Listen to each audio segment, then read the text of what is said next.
Welcome to Seekers of the Malediction. Back again. I can't even remember the actual intro. It has been so long since we have had an episode. But we are here for tips, tricks, and strategies in our favorite miniatures card game, Malediction. I'm Zach. This is Pat. Take it away. Yeah, I feel like that Office meme with Michael Scott where it's like, it's happening. Yeah, finally glad to sit down. It's been so long. Haven't like we chat like all the time, but it's just nice to actually We sit do. down and Well, and for people who may not know, me, Pat and I have been friends since we were like 5 or 6 years old. So we talk all the time about everything. But you can probably all see behind me there's boxes and unfinished ceilings and paneling walls that are yet to be finished. I am in my new house. That is what has been taking up a vast amount of my time. I've probably played. I think I've actually played. I don't even think it's this. Probably I think I've played 3 games of anything, any games, in like since like Adepticon, basically. I've played like yeah, 3 games of yeah. anything. Summers So are it has just busy been time it's too. been a busy time. Yeah. Yeah. So Well, we're glad to be back. This is a topic that I've teased quite a bit. I've like just really been into it. Just kind of like exploring, our topic today, which is more about like I don't even know how you would phrase it. It's not even specific to malediction. It kind of transcends all gaming, in my opinion, and not just like So I guess I'll introduce the topic. The topic today is who is the beatdown. We're taking a look at an old Magic the Gathering article that was written and kind of describe the dynamics that happens in any single game, but it can transcribe all games actually that are when you're opposing another player. Before we do yeah, that, though, yeah. oh, go ahead.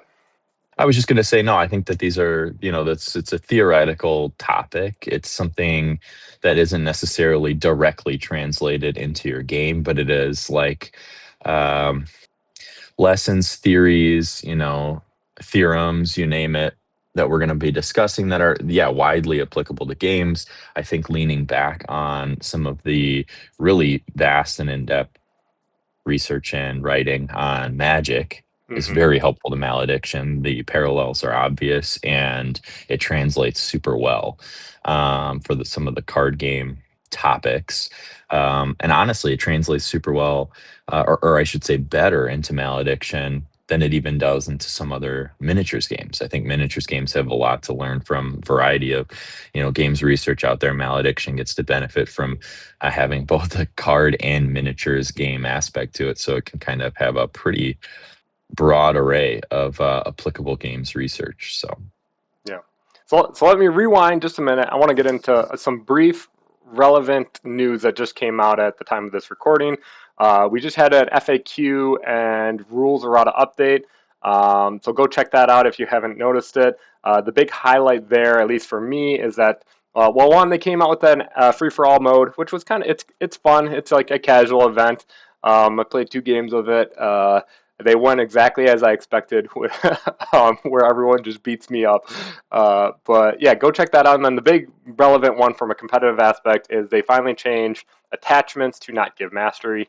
I think this is a great change in the right direction. I've played a couple yep, games with it where I've had to recalibrate my brain, and usually like whenever an opponent puts an attachment on a unit, like their power level, right, doesn't go up that much from the attachment, but their mastery does. So it's like usually just puts a bullseye whenever I see someone put an attachment on a unit.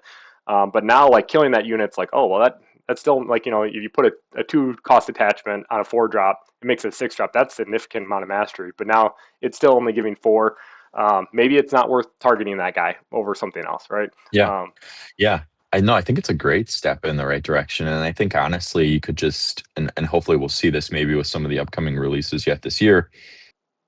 A little bit of higher tweaking of attachment value, making some more powerful attachments, maybe rethinking the design of those a little bit. So maybe a 2 cost attachment does a bit more yeah, than it has previously. And I think that combined with attachments not giving mastery, we could actually start to see some true value in attachments in deck yeah, building. And hopefully, my hope is that it actually brings up some of the attachment focused seekers like Auric, quite a bit up in the Yeah. sort of, relative Yeah. competitive power rankings. That'd be awesome. I would love a new powerhouse seeker to arise over some of the ones that we felt for a long time. So Sure. I think the one thing I'm not going to be reaching for them in my decks, at least in the current game state. I think the one thing that when I evaluate cards and I'm going to build a deck is I really try to shy away from cards where I can see myself in a position of regularly drawing a card and getting that feeling of this card does nothing for me. And without being able to apply attachments while engaged with stuff, like you could draw your Horned Helm, which could be great, like +1 damage, knockback, right? But if you're needing to put it on the unit that's already engaged, that card does nothing for you. So it's a dead draw. And just dead draws in any competitive game is not a great feeling. So I think maybe they'll I think that baby steps for things like this is good.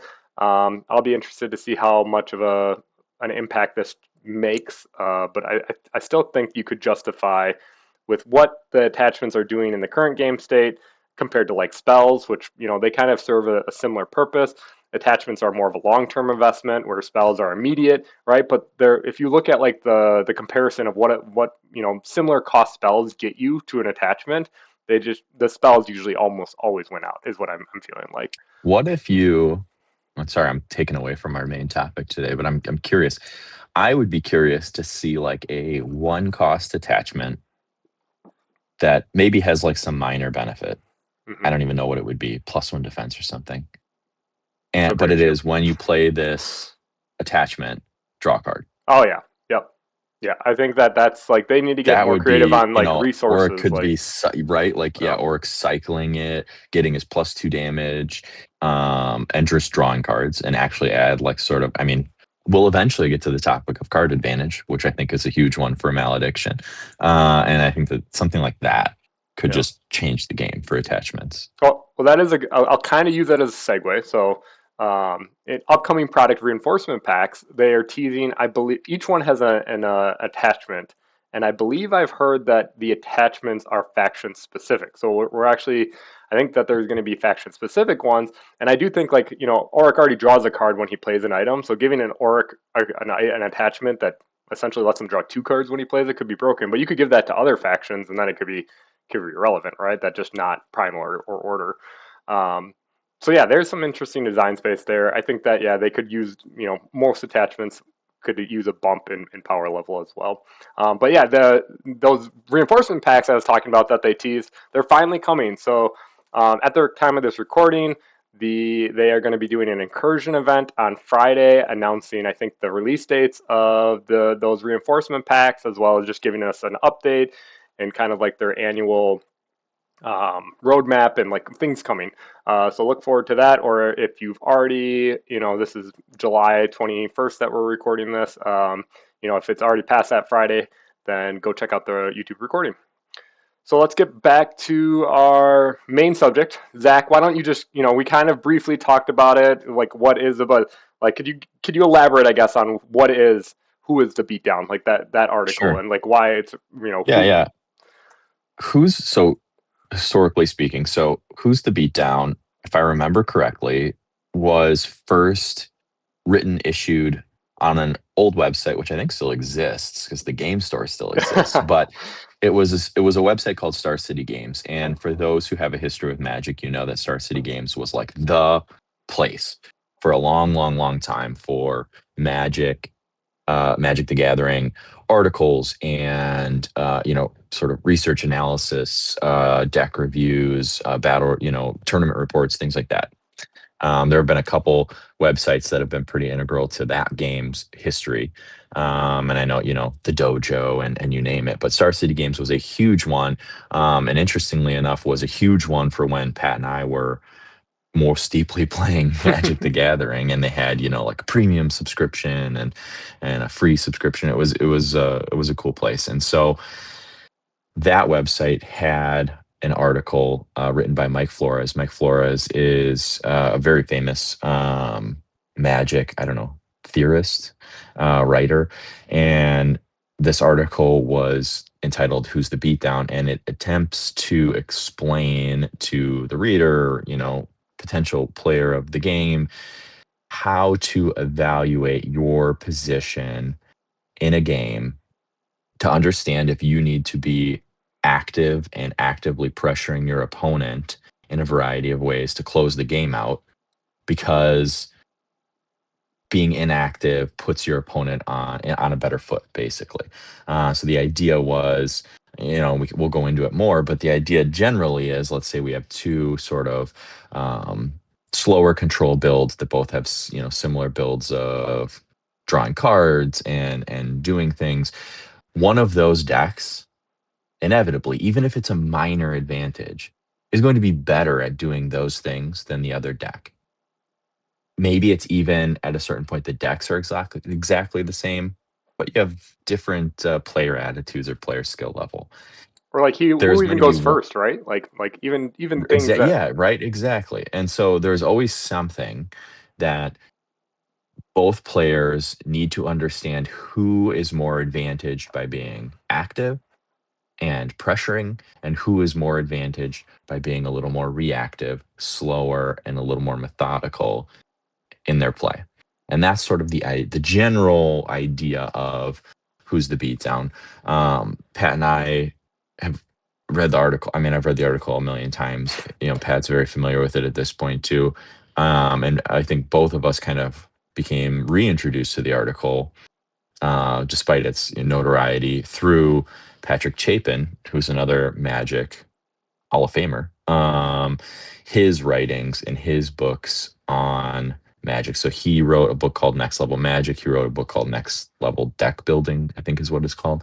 Um, Next Level Magic is fantastic. It has a ton of card game theory and sort of explainers, and there's a whole section of it basically built around this idea of who's the beatdown, and that brought us back to the article. It's super applicable to Malediction, and that's how we got here today. Basically, is to give uh, send people out to read some of these old historical game theory articles and things. I think it would help your game, but also to discuss it here and its application to Malediction.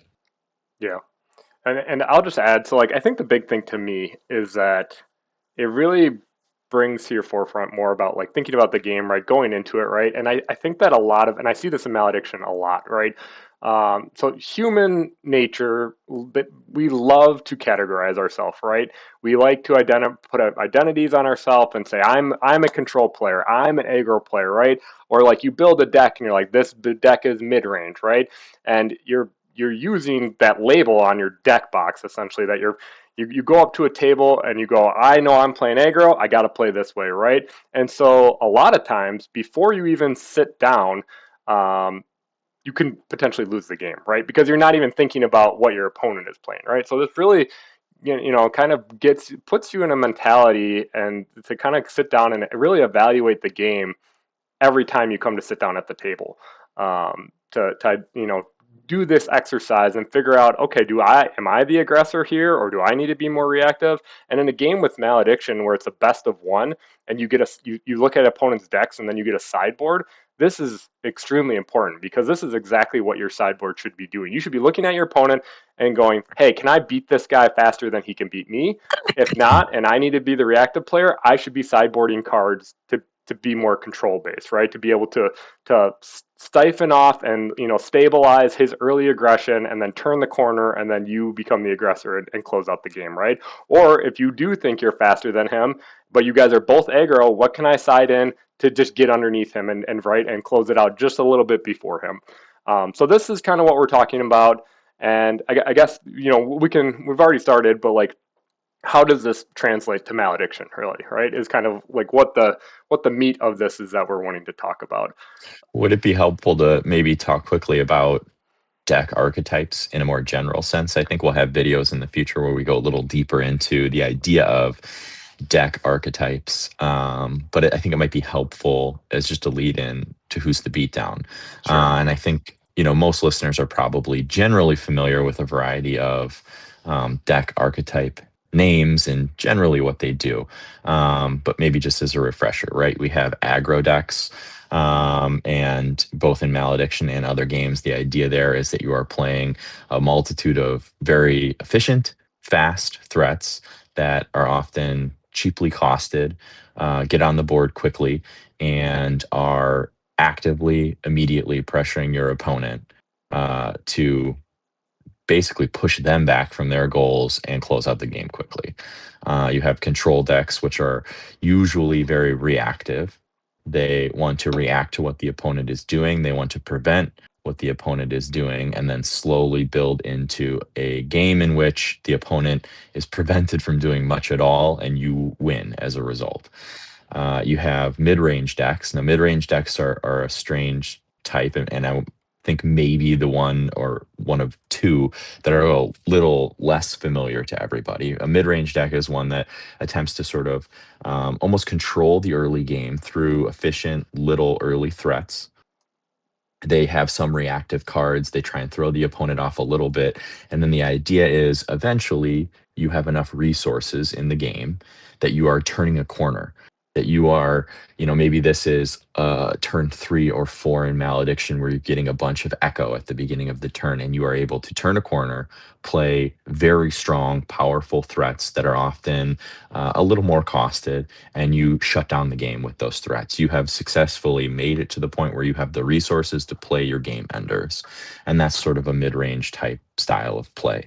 And then finally, there's sort of a tempo deck, and tempo is often referred to as sort of aggro control. It's the idea of a slow, steady pace in which you are presenting efficient, fast aggro threats. They're often not large, they're often not largely costed. They're just doing sort of steady work.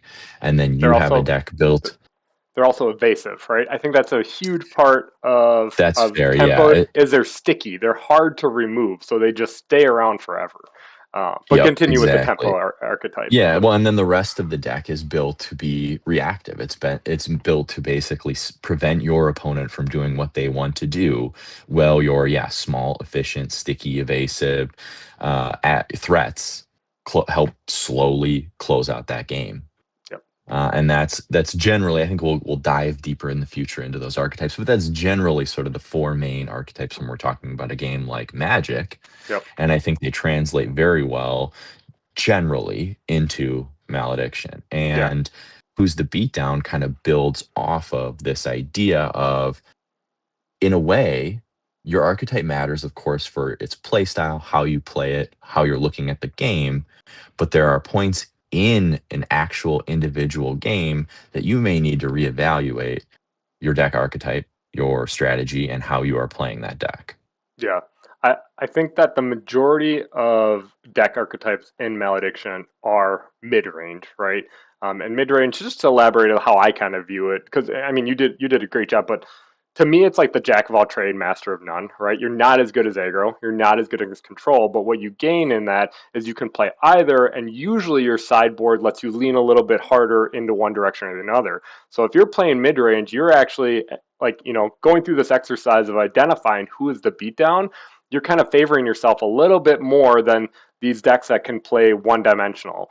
Now I think history has shown, at least in Magic Gathering and other card games, that mid range typically doesn't do as well competitively because the aggro is just too good, or the control is just too good, right? Like there are times where mid range has won, like Magic the Gathering tournaments and stuff, but I think that they're far fewer than those other deck archetypes. Um, is that fair to say, you think? Or I think so. I think so. And I think, when I think of Magic, and it's a little difficult to sort of translate this idea to Malediction, but take it for what it is. I think sort of the classic mid-range Magic deck is Jund, right? yeah. And Jund is known to be a 50% deck. Mhm. It is exactly what you're saying, the jack of all trades, master of none. It is a 50% deck. And the whole idea of that deck was it's 50% into everything, win rate. Mhm. So it's winning 50% of its games into everything. It has no bad matchup, but it has no good matchup. Right. And it is all about the player recognizing, one, how to play the deck into other decks and players, and two, exactly how to sideboard and how to sort of pull that win rate up in particular matchups. And that's a pretty classic idea of mid range. Yep. Um, okay, so I think that moving on, I do want to get to what is the point of, I don't know, enlightenment, right? Like there's one phrase in Who's the Beatdown that I think sums up the article, uh, better than anything. And it's the misassignment of role equals game loss, right? So I like to use this kind of sprinter analogy, right? If you have two runners, right? One is a 100-meter dasher that trains to run really hard and go really fast just for a short distance, and then you have the marathon runner that runs, 10Ks or half marathons and stuff like that, and he doesn't go as fast, but he can go the distance, right?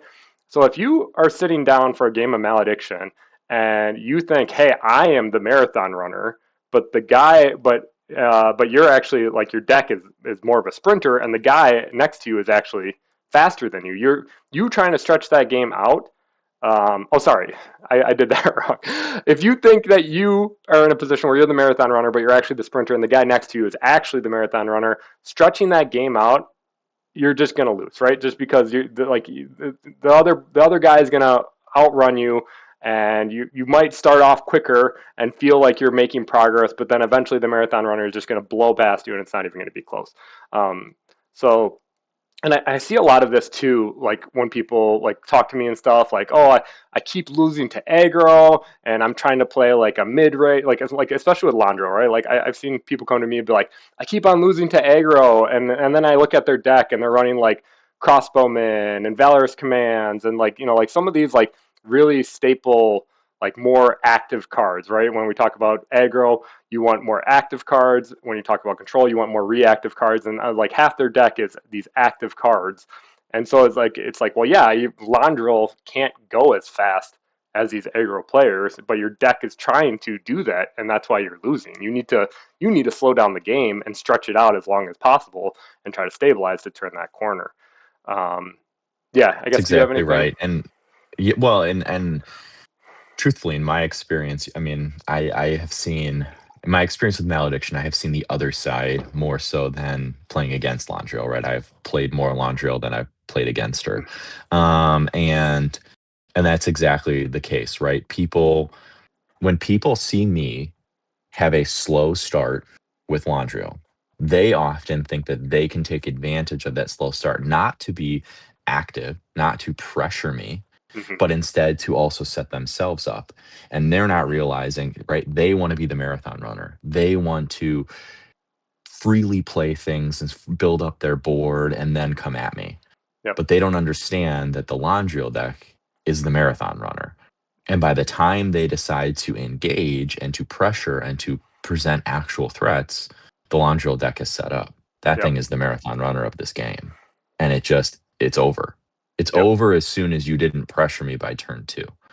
And that I think is perfectly encapsulating what Who's the Beatdown is. And you can choose any matchup in this game, any two decks facing each other, and you can understand who needs to be active and who needs to be reactive based on a number of factors. And that's exactly the sprinter analogy is really good. And that's really what the idea of Who's the Beatdown is. And so I think you begin with an evaluation in your game as you sit down. You're seeing your opponent's deck list. You are seeing what you have to sideboard in and what they have to sideboard in, and you need to quickly evaluate if you need to be reactive and pressuring your opponent immediately, or if you need to take a step back and allow yourself to be slow to set up and make your opponent be active. And Yep.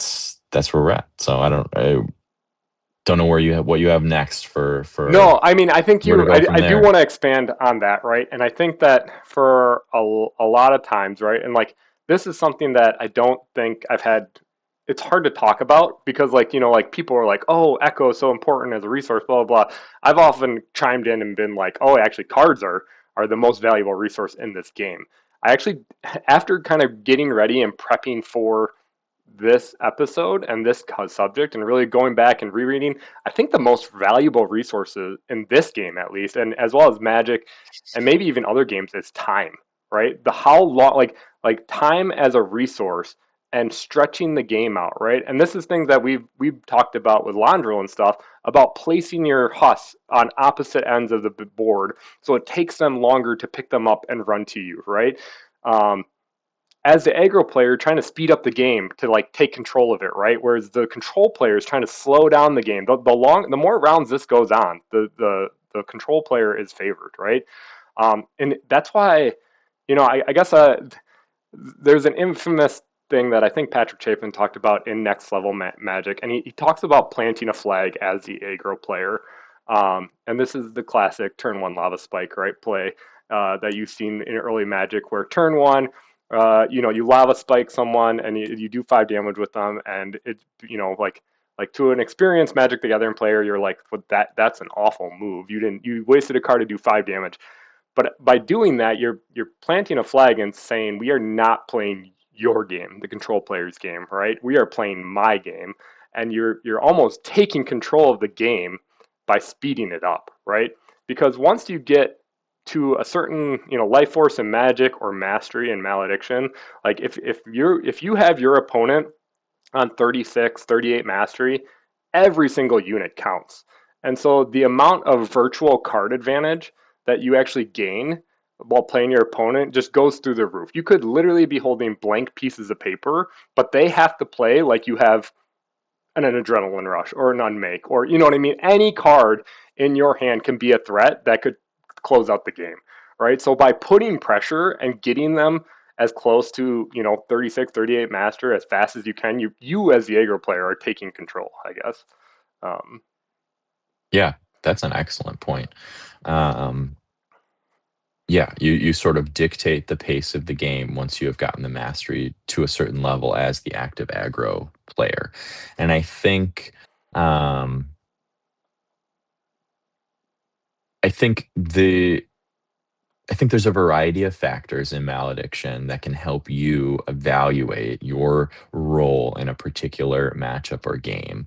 I think in some matchups, it's going to be obvious. It's going to be obvious that if you are playing a Thunder Steps or an Angor and you are built to be an active player, an aggro deck to begin with. You have efficient threats that are meant to speedily get to your opponent and do damage and take units out, as well as, utilizing fast, efficient, or free movement actions to get the husks and things like that. It is clear that you are an aggro deck. And if you are going into a Laundriel or even certain, I guess, Sigrith builds, it's going to be clear what yeah, your role is. I think where it becomes difficult, where it becomes sticky with who's the beatdown, and I think where it becomes the most applicable for competitive play is when you are actively evaluating your role in a mirror match or in yeah, a similar build. And in malediction, I think that that's super relevant because, uh, I'm going to be frank, there are way overtuned seekers presently in the game, right? There are decks that are competitively more viable than other decks. And that's where you get to these competitive events and you see a large number of people playing Sigrith or Landrio, and they're playing them in a very reactive control type build. And you're going to have a bunch of mirror matches at the top tables, and you are going to have to evaluate, am I the aggro player or the control player, even though both me and my opponent are playing what is ostensibly a control deck. And yeah, I think that those are the moments that separate sort of the good players from the great players, is understanding where am I right now. yeah. And in my mind, the factors, and please, build off on this, Pat, but in my mind, some of the factors are: one, who's going first; two, who has initiative; three, husk placement; Hmm. and who has one, control of X amount of husks versus the other player, but even who has the ability to get to or can sort of control the board space around certain husks. For obviously, comparative builds, how the decks compare to each other, and what you have to sideboard in. And then, 5, it's even player experience or player skill and how you see your opponent setting themselves up. Yeah. No, I think you hit on exactly where I went with this, Zach. And, because we're professional, we exchange notes beforehand. I did set up like a little bit of a slide here to go through this. So, no, that's a great transition. This is exactly where I wanted to go. I wanted to go, how do you actually identify these active, aggressive players, right? Who that is, right? So you gave your list. I guess we can compare notes, right? And I did these in kind of when you approach the game, right? Like in that order. But you're right. The game exists is not a static board. It's a timeline, right? And at any given point, the roles can swap, right? And it's important to identify. Like you can't just play control. Oh, I'm the reactive control player inevitably, because I think we've all played. This is a common trope. I feel like in more miniature games than card games of playing too defensive and reactive, you can often just lose the game because you never actually seize that initiative and close out the game. You never take that window. So if you just keep dragging it on, you're giving your opponent more time to find something to actually close out the game.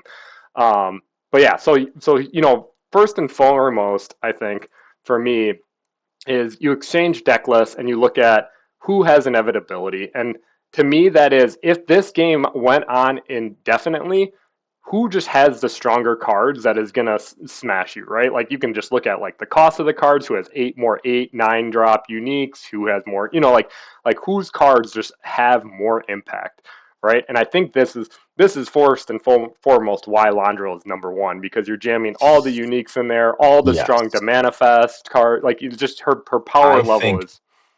I think a huge um I don't know, factor of inevitability as well is card draw. Mhm. And we'll go into, I think, in future videos, card advantage and what that means and how that, plays into your game plan and your, strategy with various decks. But for general purposes, I think inevitability very much so hinges on your ability to draw cards. And that's where, in my mind, you see matchups like Sigrith versus Londril. Who has inevitability? For my money, with most deck lists, with most players, it's going to be Londril because she has such great access to card draw. Yep. So number two, this is again another one that before you even play the game, you're looking at deck. It's just who literally has more counter spells. Like counter spells are the epitome of reactive card, right? Like if your Mhm. opponent plays no spells, that card does absolutely nothing. It doesn't is not active in winning you the game at all, right? So like if you see a deck with counter spells and you don't have a counter spells, guess what, buddy? You are the aggro player because you do not have counter spells. It doesn't matter what the rest of your deck does, which is actually a separate topic, not a topic, a tangent. I did want to, I had in my notes earlier, and I wanted to ask you, since doing this, I've actually removed my counter spells from Palinor. I've been playing a little bit of Palinor. I know you like them in there. I don't, I feel, and I want to get your genuine thoughts on this. I don't think Palinor has the units to be able to play mid range. Like all his things just die to like a fart, it seems like. So I feel like Palinor, the only way that he's supported right now is to play super aggro. And if that's the case, like I've taken my counter spells out and just to try to go as fast as possible. Um, Yeah, and maybe that's a play style thing to an extent too, but I do think you're right. I think Palinor sort of leans into an aggro build really well. I think that there's a lot of, and not a lot. There are new ways to search up spells, damaging spells in particular, right? Rippling potential or things like that that make it a little more possible to play aggro with Palinor. I think that there were times in the past where you could draw dead, and even with a mulligan, you're still drawing dead in terms of damage spells that he wants to recur over and over, and that was rough. It's mhm. hard to play aggro when he's not sort of playing into his strongest gimmick and his ability to generate card advantage. For my play style, the thing, I agree with you. I think that that's probably sort of correct in the way to view Palinor maybe right now and sort of the competitive meta of Malediction, but I love having a counter spell in the discard Yeah. with Polynor up, and the ability to like just have, I mean, you just No, I get, and in terms of controlling what your opponent does and how they play, it's so potent. It's so potent to have a counter spell in the discard with Polynor, and yeah, I love that. and I don't think that Polynor is the. I think Thunderstep's still the. It's interesting because they're both aggro, but they're different types of aggro. But if they play each Hmm. other, I think Polynor has to assume the control position, and that's when those I counters agree. come in from the sideboard because you can't I afford agree. poorly tried adrenaline rush or something like that. That's going to get on top of Yeah, endless Polynor. rage, you name it. Yeah. Yeah, no, I completely agree. So Yeah, I agree. I do think that those on their face are the big aggro boogeymen of the Malediction meta. But um, I I do think even if you're playing one of those decks, much like we just talked about, where Polynor has to recognize his role, pull back, and play control, I do think that there are builds you have made that I would consider more aggro than either of those, such as like the Ingor Swarm build or oh things like sure, that. So yeah, that's fair. Um, True. Okay, so moving on back to our topic. Maybe these are all good things to talk about with deck archetypes and stuff, but this go again. All these things. If you haven't noticed, like Londril has, this one is where I feel like Sigurith falls off, and this is where when we yeah, talk why Sigurith isn't as control as Londril, and it's because, as you mentioned, Londril just has more card draw. Card draw as like the aggro player is trying to win before they run out of cards, right? And so they typically do not need draw card effects like or spells in their deck because the game should be over by the time they've exhausted their hand. Now there are like exceptions, like in Magic the Gathering. I'm blanking the name, the one that like you can pay life to just like banish cards and then play them for exile. It like broke the whole format. But Necropotence. yeah, Necrophones. Thank you. So like there are cards when they come out that aggro can definitely leverage and just like ramp it up to 11. But for the most part, I think card draw is more of a reactive play style where you're just trying to outvalue the opponent. Anything to add there? No, I think that that's accurate. I think the idea of sort of the fistful of fire, and you want to, toss down the 7 cards plus a couple card draws, and you should have the game pretty close if you're playing aggro. Is pretty correct. Yep. This one is so now we're getting more into like actually starting the game a little bit more too, like in terms of deck construction and stuff. But you also so there's this concept in Magic called Reach, right, which is direct damage spells um, that you can just go to the face with, like right turn one Lava Axe and stuff. And to me, Reach and Malediction is things like Pinpoint or damaging spells like Twin Flames, where doesn't matter what the board state is really. You can put damage where you want to close out the game and kill something, right? And so like Pinpoint is really good at this. Twin Flames, Unmake, things like that. And if Yeah, you right. The ultimate ones are, yeah, your unmake, potentially, and maybe we'll talk about it, but you're potentially to manifest. I mean, things that can Mhm. just inevitably, there's no response. It's just, Yep. I got the game to a certain point, or if I draw into any of these spells that sort of extend my reach, spells or units, it's over. Yep. So the previous three were all indicators of control. This one's an action indicator of aggro, right? If you have you as an aggro player, your opponent is doing everything: board positioning, counter spells, whatever, protection, all these defensive abilities to kind of stave off. If you have reach, that gives you the advantage to close out the game, right? Because you can put the damage where you want. It doesn't matter if they telekinesis you away or do what if they try to do whatever defensive measures possible. You can rely on that reach to push through that little bit of extra damage, right? So that makes you the aggressive. I feel. The last one is completely game state. So this is one that I think is really interesting compared to and a trap for a lot of other miniature game players because most miniature games players you start with your entire force, right, and usually it's like Hmm. balanced on the table. So like turn one, my force should be pretty comparable and equal in power to your force, right? But in Malediction, that's just not the case, just due to like how we deploy units, right? If I spend 12 Echo to deploy, 2 units and you spend all 25 of your echo to play 4 or 5 units, you are clearly the aggressor on the table at this point in the game, turn 1, right? Now, if Hmm. that turns out, and this is a great indicator to identify who the aggressor is throughout any game, is if that changes and all of a sudden I have 5 units and you have 3, I should be assuming the role of the aggressor because I have more active units on the board at this time. So it should be safer for me to utilize my units to try to close out the game, right, and kind of try to speed things up in my advantage. Um, yeah, do you have anything to add to that one? No, no, I like that you pointed out.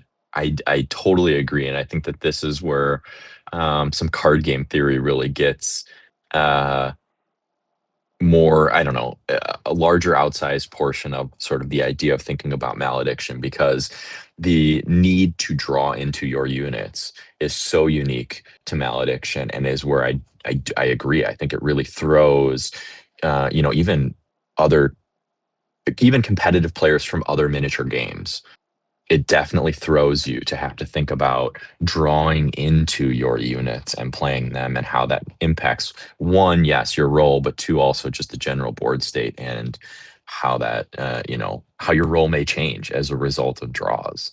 Yep. And you know what? I actually think I flipped these. Who currently? Okay, so never mind. That what I just talked about was our last point about who currently has more. So what I meant by active units actually is like if your units are actively doing something, right? They want to be proactive. Things like swarm, things like spell strike, right? These are abilities that you're using and you're actively using to push more damage through versus reactive abilities like protection or resistance, or you're waiting for your opponent to do something to activate that ability, right? Counterattack is a reactive one. Riposte, spell immunity, right? These things do nothing unless your opponent chooses to engage with that model, right? Hmm. So that second to last one really should have been more about active units versus reactive units, which actually brings us, I think, to our final subject before we kind of give closing thoughts. Oh, were you going to say Sure. something there? Sorry. No, no, go for it. So yeah, we have another exercise that I kind of put together, that's really more about evaluating cards and how to evaluate if you're active, or what cards are active versus reactive, and hopefully this helps people identify what better their own deck, right? And or even make adjustments to their deck to be like, hey, I realize I'm favored more when I play this deck to be aggro. What can I do to lean into that a little bit harder, right? Or control, etc. So I gave, here we have active units. I'm going to go through each one and kind of give a couple examples, and we can talk about why we think that these, or I think, I mean, I put this together, but hopefully you agree.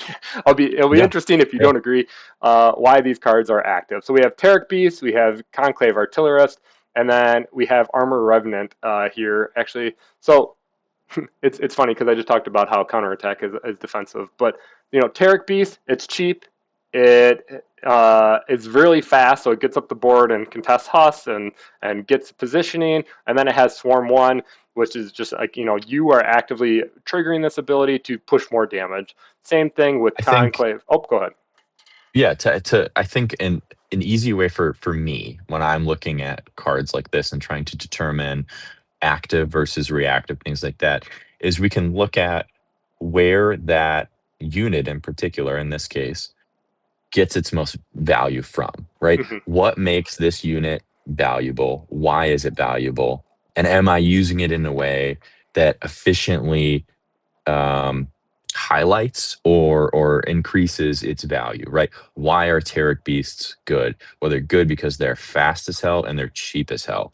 And that means that if you are not actively using those abilities, if you're not actively taking advantage of the fact that they get on the board early and they get up the board fast, you're not getting the value out of them. And both of those sort of modes of getting value out of the Terric Beast mean that it is going to be a very active, very aggressive type of a unit.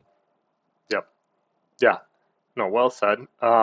And then, like, Conclave Artillerist, just kind of continuing through, has Pinpoint. We talked about that as reach, a key indicator of an aggressive playstyle, as well as Spell Strike, a way to give it more damage.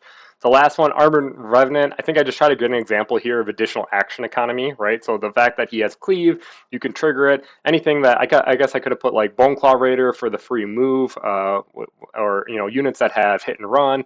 Those things are all kind of indicators of more active, aggressive units. Yeah, Um, yeah, yeah. I mean, I so think the Revenant is a good example of he kind of goes both ways. He's kind of yeah, maybe the mid range of this idea. sure, Um, but yeah, the Artillerist is a perfect example, right? Like her two abilities reward you, they give you value if you are aggressively using her to do damage, to get up in your opponent's space, to actively do something.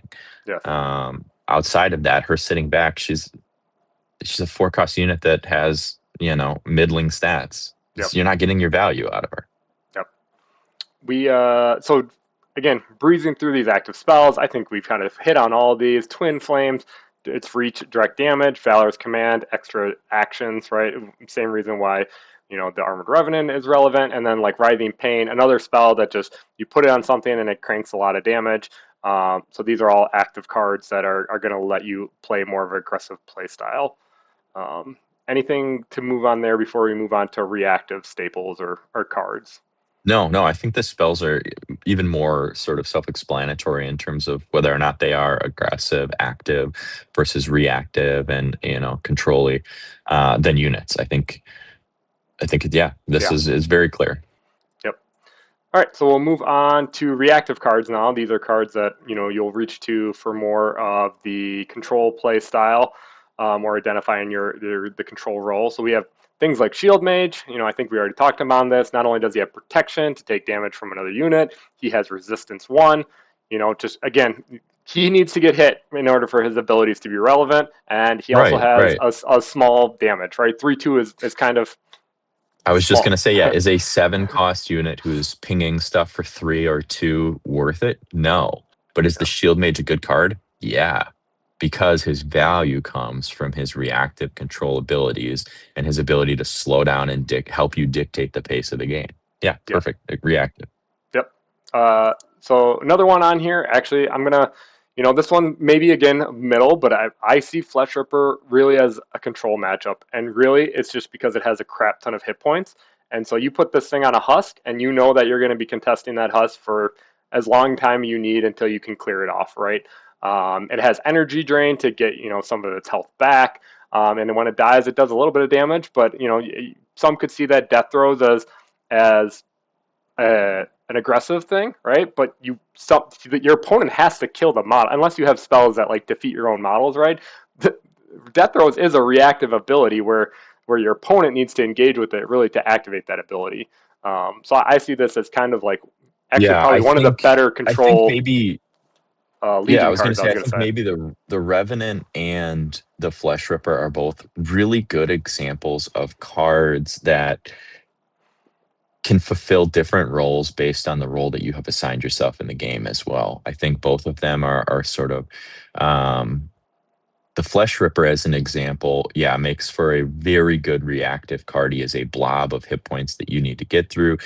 When your opponent dedicates a number of resources, whether it be activations or actions, to try and get through it, they're then punished when they finally do so. yeah, It's a great reactive card. But on the other hand, if your role in a game has been, to you, determined to be the aggressor, it also presents you with the ability to be aggressive. I mean, it's a 5 damage top end attacker. You can get in there and do some pretty hefty damage if you are the aggressor in a particular matchup. And sure. I think that the Revenant sort of presents the same idea. These are things that you can sort of find value in either role as you assign a role to yourself in a matchup. Sure. I will add, and this is the last card in here, that, and other things that I kind of see the Flesh Ripper more as control. I do have it in my Ingwer deck, which is like straight aggro, right? But I think that those are in there to hedge like bets against like Thundersteps or something where you just need a body, right? That can like stave off Yeah. because you're running. But he's also clumsy, which doesn't pick up a relic, which is to me like a kind of a key indicator of. Oh, actually, I guess I'm kind of going against, but like, yeah, the fact that you're not picking up relics is not active, and you can't close out the game with that unit, right? So I think that Yeah. is one No. of the more Understood. yeah control set. And then for that reason, Primal Totem is the last one I threw in here, just because like the only thing it does is gain you Echo to ramp for future turns, right? If the game is ending this round and you're praying, then you're not. It doesn't matter, right? That what that extra echo does. Yeah. So Yeah.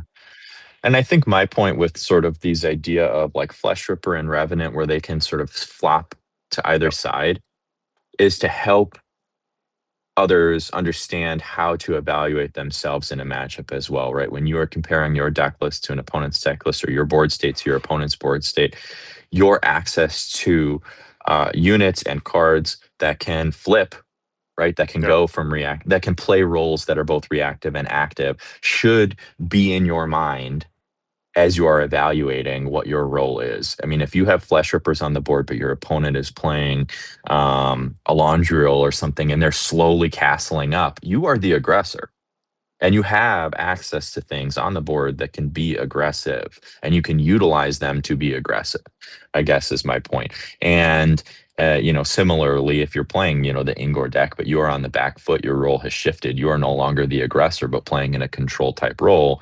You can utilize the Flesh Ripper similarly in a controlling way to sort of accent your role in that matchup yep, to try and pull out the win. yeah. Well, not last, so actually, so last for the reactive spells.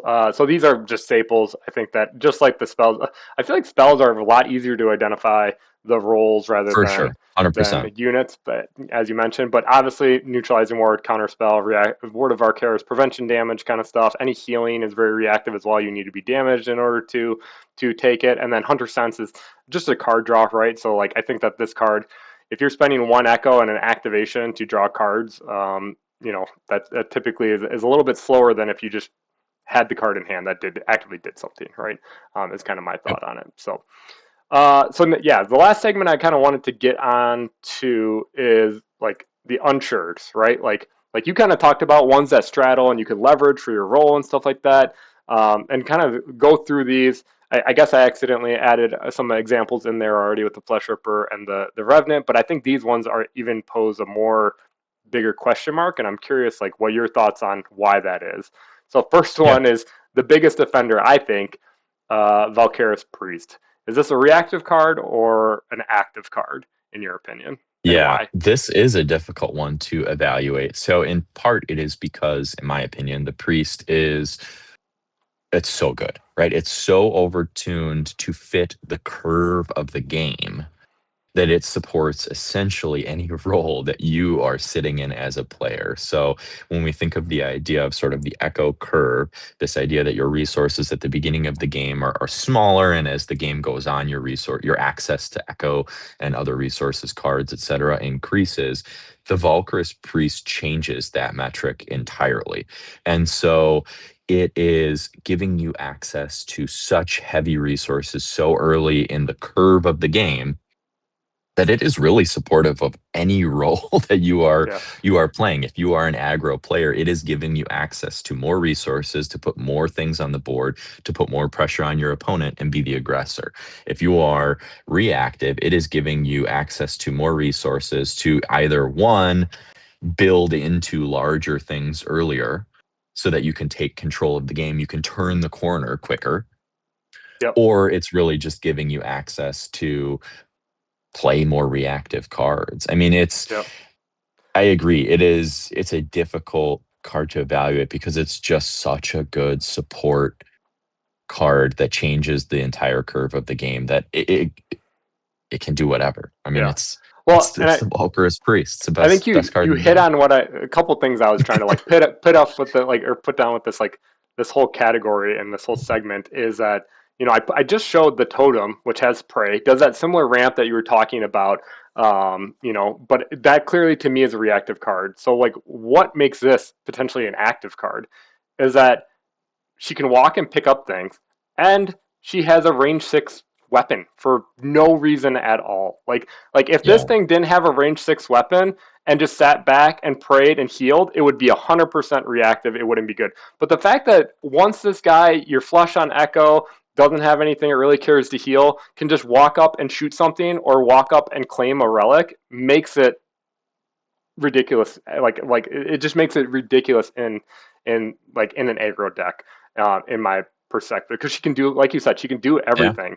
And the theme you'll notice here in all these unsure cards is that they're all just really bonkers in Malediction because they can play both roles super strong, right? Which isn't always to say, like, you talked about like how, I guess what I was trying to do with the Flesh Ripper and the Revenant is like, I feel like those ones tend to want to play, like the Flesh Ripper is a little bit more control. Can you put it in your aggro deck? Yes, but that is for that purpose, like you said, and which I mentioned, like Flesh Ripper's in there because I want to hit it when I'm playing Thunder Steps, and I need to fucking put a body down that's going to block him from just like, hit and running, cleaving down my Yeah. entire army in Ingor, right? I put that down and then I put everything behind it and say, okay, this is going to be the pillow that Thundersteps charges into and catches him, and then I'm going to kill him after he does that.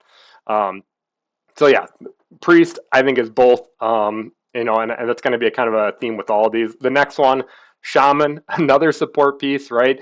I think the heal, the battle cry, I think this one is more active than reactive because of the battle cry ability and letting you take additional actions on units and stuff like that.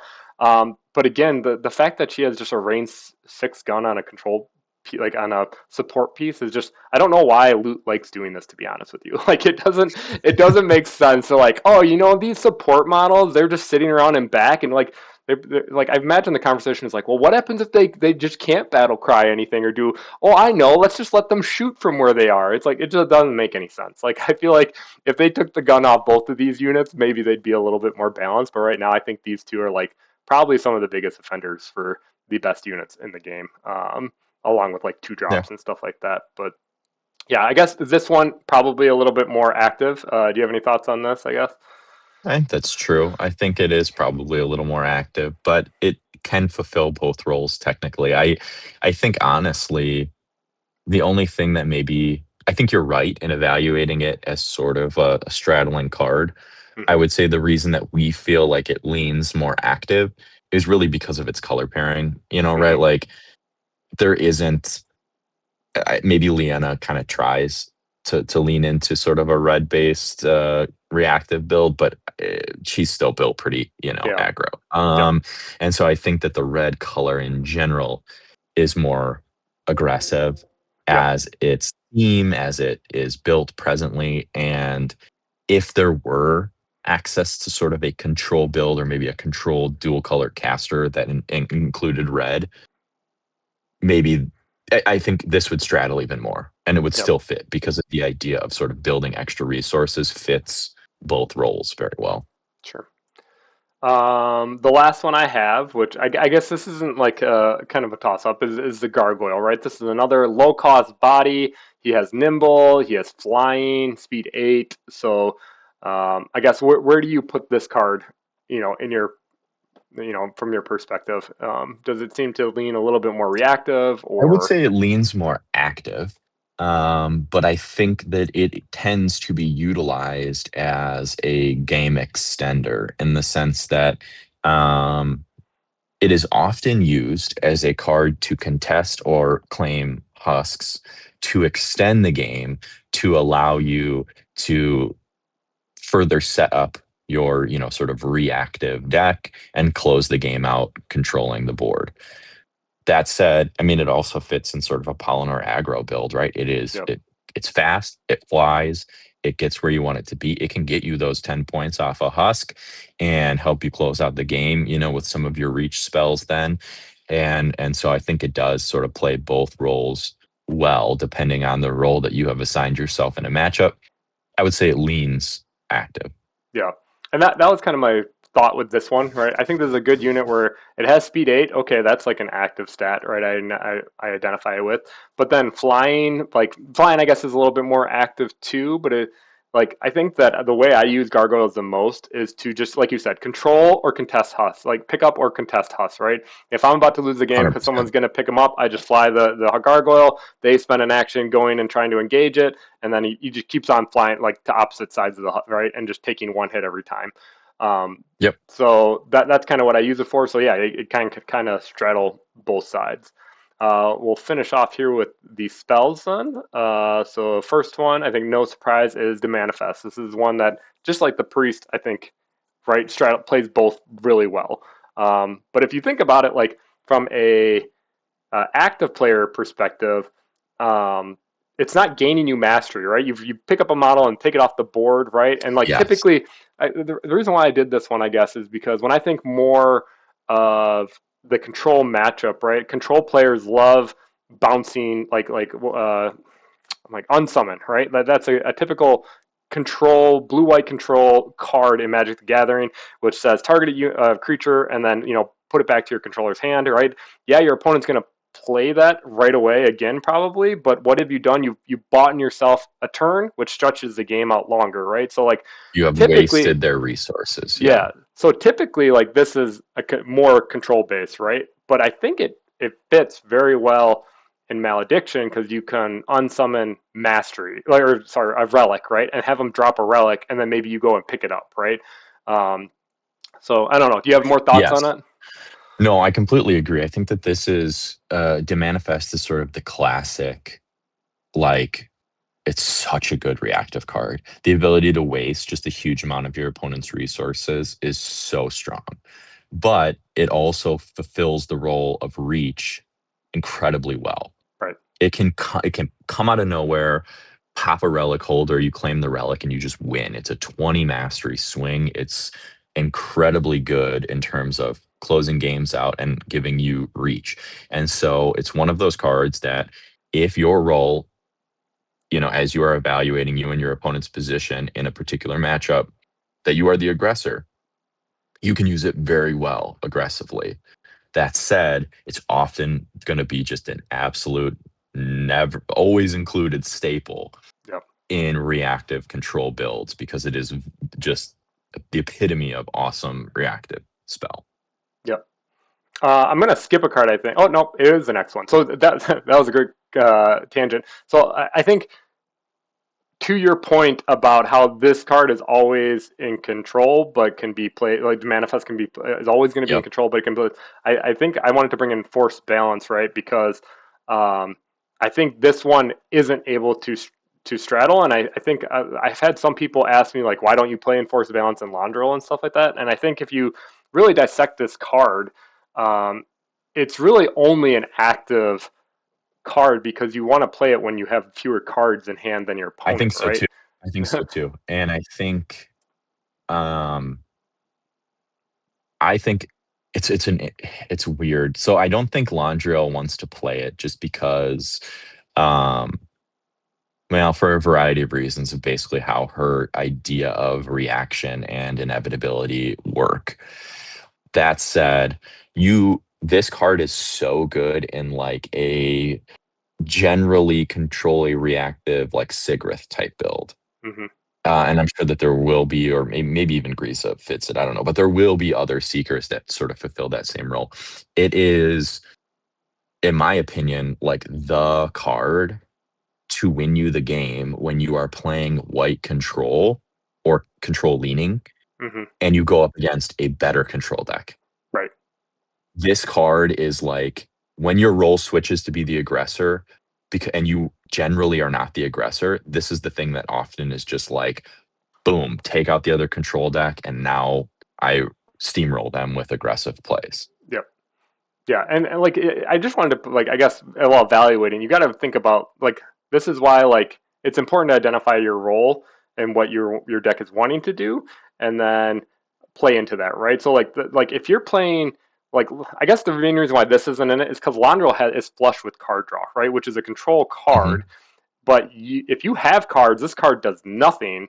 So, like, de facto it makes it an active and aggressive card, right? Because you want to be empty on cards. You want this to be your last card in your hand to make your opponent discard a bunch of cards. So if you have other cards in your deck that is allowing you to draw cards, this card is just going to get watered down, right? There's going to be Yeah. opportunities when you draw it, and it's just not as good. So last card. Yeah, it's Oh, go ahead. I No, was no, just go. gonna say sort of the epitome of you're slotting it into your generally leaning reactive deck, but it allows you to switch roles Yep. very smoothly. Okay. Last one. I think one that just excels in both yet again, just because it's so incredibly good. Yeah. Telekinesis. Yeah. Why don't you give us your thoughts on this card and why it's so good and like how it Telekinesis fulfills both roles. telekinesis does everything. And when you are evaluating, I think, your role in a matchup, it is supportive of really either role, and should be evaluated as such. If you are clearly in a matchup in which you are the aggressor, this card can be used very aggressively to claim husks, to contest husks, to push things up the board so that they can get charges off. I mean, to pull things out of, castles or defensive positioning so that you can focus fire it. I mean, it has so many aggressive uses, and at the same time, it can push your opponent back. It can pull your units back to safety. It can split apart, aggressive sort of, spear points coming at you from your aggressive opponent. This card does everything, and I think can be. I think with this card, it is less about using it to help evaluate your role, and more so about understanding what your role is in a matchup and using this card to further that. Yep. Yeah, this is in the control matchup, this is a great time to buy you another turn. Right? I love grabbing my opponent's unit that activated already and then putting it in a position that helps me wall off so they can't engage, right? But in the aggressive matchup, if I can pick up your relic holder and get it out of position into a spot where I can focus fire it down and take it off the board to pick it up, even better. So Mhm. I think that is going to do it for this episode. I guess closing thoughts. I really want to leave people with the, just that phrase from that Mike Flores left us with, which is just really misassignment of role is equal to game loss, right? And even though your deck, you've identified it, you've categorized it as I'm the aggro player, right? You really have to look at who is across from you on the table and really decipher and unpack, who is faster, right? That sprinter and marathon runner analogy. I think that is something that just really is going to help a lot of people level up their game if they are just kind of aware of this concept and being able to identify these points in the game when these roles shift, right? Anything you want to kind of end with, Zach, or final Yeah, thoughts? excuse me. I would say to piggyback off of that, the thing that I want people to take away from this is, one, to be able to sort of understand and categorize themselves and their opponents in matchups as to who needs to be the aggressor in. And I think that is such a key piece of the Malediction competitive meta is you need to understand when you can no longer be the reactive player, because reactive decks are so incredibly potent in Malediction presently. When you go up into a matchup and you're watching the first couple turns and you're realizing that your opponent is essentially out controlling you or out castling you, or is, has a better draw, even if you're playing a mirror match in terms Mm-hmm. of setting up the board better, you need to understand when you need to flip into being the aggressor. And then the biggest takeaway, I think, is once you have correctly identified whether or not you are the aggressor or the reactive player, you need to make your plays along those lines. Mm-hmm. So once you realize that you need to be aggressive, you need to be making aggressive plays. You need to be using your telekinesis in an aggressive manner. You need to be utilizing your Volcaris Priest to further aggro plays. You need to be playing your cheap pressuring units and to focus fire efficiently to be aggressive. You cannot sort of be saving for the card that has won you previous games because it's, a huge unique that, does Yep. well. And so you're saving for it all of a sudden. No, because you are the aggressive player. You need to change your mindset, put your plays into being aggressive, and close the game out. And that's, I think, the biggest takeaway is we've given you a lot of tools to be able to evaluate what your role is in a matchup.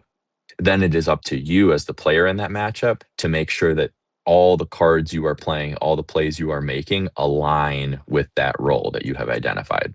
No, I think if I can just add on to that, because when you were saying that, I was thinking of like when I see this most, and a good example just to kind of leave the viewers with is the Sigrith, right? I think Sigrith, we just talked about how she castles and she's controlling stuff, but I think that too often the way I see a lot of Sigrith players lose is they don't want anything to die because they're playing the control matchup, right? So they start burning cards to save these units and stuff when like they're probably far better off just letting that crossbowman die, saving your cards, and then waiting for your opponent to try to hit Sigrith, and then you discard to get the attack back, which is more of an aggressive style, right? So like that point of like, okay, I can let that die. I know, but I need to start putting on pressure, and the way I do that is by utilizing my cards to do the retribution plays to get the swing back and start taking out units that way, Yep. right?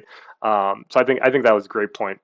So that's going to do it for this episode. If you guys haven't already, please make sure you like and subscribe. We love, I read every single YouTube comment, so please put your comments below.